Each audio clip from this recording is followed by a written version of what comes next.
जिंदगी एक जंग की तरह है। जब तक खड़े रहोगे तब तक अड़े रहोगे। जिस दिन लाठी छोड़ दोगे तब से बिछावन पर पड़े रहोगे। एक मासूम किस्मत से हारी लड़की की दिल छू जाने वाली शिक्षाप्रद कहानी। दोस्तों, यह कहानी एक मारिया नाम की लड़की की है जो जापान की रहने वाली होती है और उसकी शादी हो गई होती है तथा उसके पास एक पति और 3 बच्चे भी होते हैं।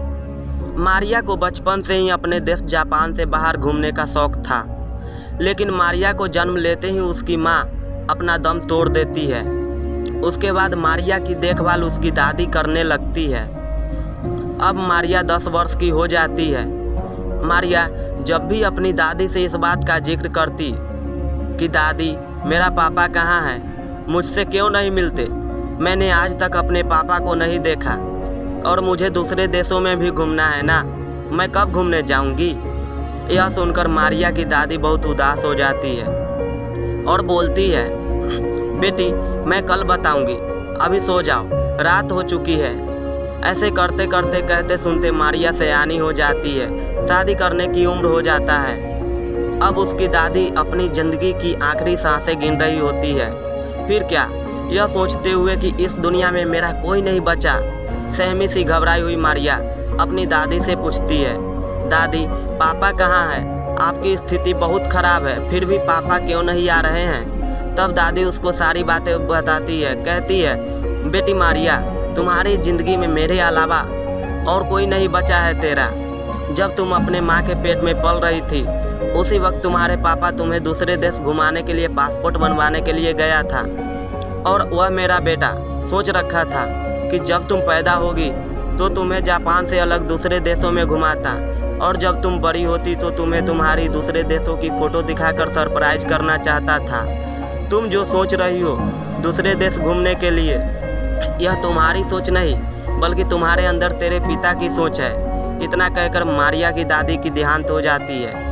कुछ दिन बीतने के बाद मारिया किसी दूसरे देश के लड़का से फेसबुक के जरिए दिल लगा बैठती है और फिर शादी कर अपना देश छोड़ दूसरे देश चली जाती है। ससुराल में कुछ समय बीतने के बाद एक दिन मारिया के कान में जापानी भाषा सुनाई देती है। यह सुन मारिया घर से बाहर दौड़कर आती है और चारों तरफ देखने लगती है, लेकिन उसे कोई दिखाई नहीं देता। फिर वह निराश होकर अपने घर में जाने लगती है। तभी उसके घर पर काम करने वाला एक बूढ़ा व्यक्ति उससे बोलता है। कहता है, बेटी ऐसा लगता है जैसे तुम्हारा कोई अनमोल चीज़ खो गया है, कोई परेशानी है तो मुझे बता सकती हो। यह सुन मारिया के आंख में आंसू भर जाते हैं, क्योंकि ससुराल में मारिया से कोई इतना प्यार से आज तक नहीं बोला था। वापस उस बूढ़े आदमी के पास जाती है और अपना दुख भरी दास्तान सुनाने लगती है। मारिया की यह कहानी सुन बूढ़ा व्यक्ति सन्न रह जाता है और तुरंत मारिया को गले से लगाकर रोने लगता है। तभी मारिया का पति ड्यूटी से वापस आता है और दोनों की हरकतें देख गुस्से में उसके पति उसे मारने लगता है। यह देख बूढ़ा आदमी क्रोधित हो जाता है और वहां से चले जाता है।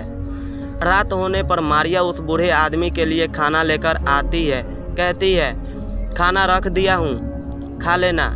ऐसा कहकर मारिया वहां से जाने लगती है। तभी वह बूढ़ा आदमी उठकर मारिया का हाथ पकड़ लेता है और कहता है, बेटी मैं तुम्हारे पापा से भली भांति परिचित हूँ, आओ बैठकर बातें करते हैं। कहता है, मेरी बेटी जब अपने माँ के कोख में पल रही थी उसे दूसरे देश घुमाने के लिए पासपोर्ट बनवाने गया था, लेकिन किसी ने मेरे हाथ में एक बैग पकड़ा दिया। इस बैग में एक पता है और जाने के लिए एक पासपोर्ट भी, पहुँचा देना। ऐसा कहते हुए वह वहाँ से भाग गया। उसके चेहरे पर नकाब था और पीछे पुलिस पड़ी हुई थी। फिर मैंने उस बैग को लेकर जैसे ही यहाँ एयरपोर्ट से बाहर निकल ऑटो में बैठा, किसी ने बैग चुरा लिया। मैं मजबूर होकर इसी देश में रहकर काम करने लगा।